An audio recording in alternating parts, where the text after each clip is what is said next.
1851, in what is now known as Iraq, archaeologist and explorer Sir Austin Henry Layard discovered a library with 22,000 tablets containing what we know to be the earliest writings on Earth.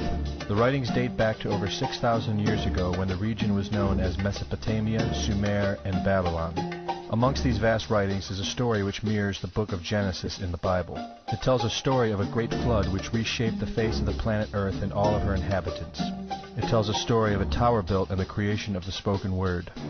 One of these scrolls includes a star map of what appears to be a sun and its planets. The writings include detailed descriptions and maps of our solar system matching what we know today and beyond. It includes a 10th planet in an orbit between Mars and Jupiter.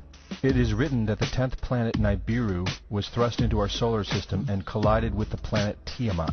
The remaining bulk of Tiamat over time became Eridu, the Earth as we know it, and the rest of her became the asteroid belt. In retrograde to the other 9 planets, Nibiru took orbit around our Sun in a long ecliptic or apogee. Lasting 3,600 years, it passes between Mars and Jupiter. In recent years, based on the patterns of our known solar system, astronomers have been looking for a planet with this same orbit. In search of this planet, they discovered the planet Pluto. The search continues. According to the ancient texts, this detailed information was given to them by the Anunnaki, or those who from heaven to earth came. They described the Anunnaki as a reptilian race of gods which came to the earth in fiery ships from their home planet of Nibiru, the 10th planet. It is written that these Anunnaki came to the earth to mine gold and other elements to serve in protecting the atmosphere of their distant home planet. After a workers' revolt, the Anunnaki rulers began to genetically alter Cro-Magnon man to create a slave race, resulting in the human race. It was said that we were created by the gods in clay vessels. It is written that man was forbidden to depict the Anunnaki in their actual form. Just prior to the Great Flood, the bulk of the Anunnaki would return home, leaving numbers of them behind to watch over the earth. Anu was king. Assigned to Anu to heed his instructions. 300 in the heavens he stationed as a god. The ways of earth to define from the heaven. And on earth 600 he made reside. After he all their instructions had ordered, to the Anunnaki of heaven and of earth, he allotted their assignments. This story of reptilian gods from the heavens creating man is not at all uncommon. It in fact can be found in most every region of our planet. In Japan, emperors claim descent from dragon gods who came from the sky.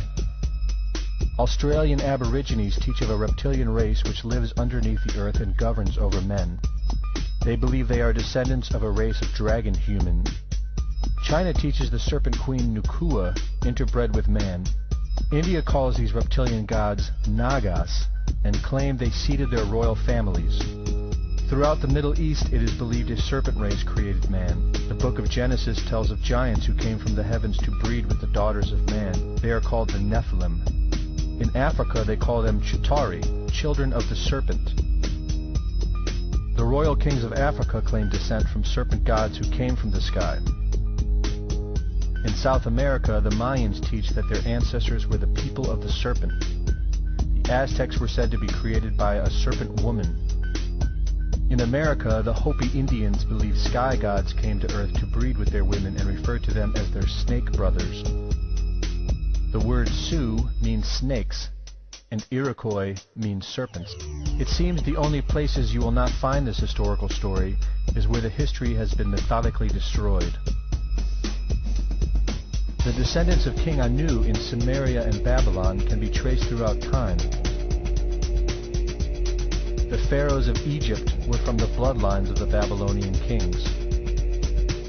The rulers of the Roman Empire can be traced to Egyptian hierarchy. All throughout Europe, the royal families can be traced back to the great Roman emperors. 34 of the presidents of the United States are directly descended from European royalty, with the remaining 8 who are only closely related to these same bloodlines. In 1934, President Franklin Roosevelt placed the Great Seal, originally created in 1782 by the Freemasons, on the dollar bill. Represented in the Great Seal is a pyramid and the all-seeing eye, known to be used by the elusive society, the Illuminati. Strung together in conspiratorial confusion are secret societies such as the Illuminati, the Freemasons, and the Bohemian Club. In 1917, National Geographic did a story on a place in Montreal, California called Bohemian Grove. The story reports a place where the world's elite, members of the Bohemian Club, retreat to in late July and conduct an ancient occult ceremony called the Cremation of Care. Every year in July, the world's leaders, media moguls, and members of the World Bank spend 2 weeks of what is known as a men-only retreat at the Grove. In the year 2000, ABC television show World of Wonder infiltrated Bohemian Grove with hidden cameras and aired the video on the BBC. The video shows the large mass of men donning red and black robes and once again conducting the Cremation of Care ceremony. The altar is at the base of a 200-foot owl, the Babylonian symbol of the god Moloch, the god of human sacrifice. In the video, a body is delivered upriver to the altar where it is set on fire. Upon being aired, members of the Bohemian Club reported that the ceremony is a put-on, merely done for entertainment and fun. This history tells a story of our world leaders having a deep involvement in satanic tradition, worshipping our reptilian overlords, the serpent gods. It poses the possibility that we may be and have always been enslaved by our leaders, no different than sheep or cattle. There is an endless amount of information out there which supports this, but don't take my word for it.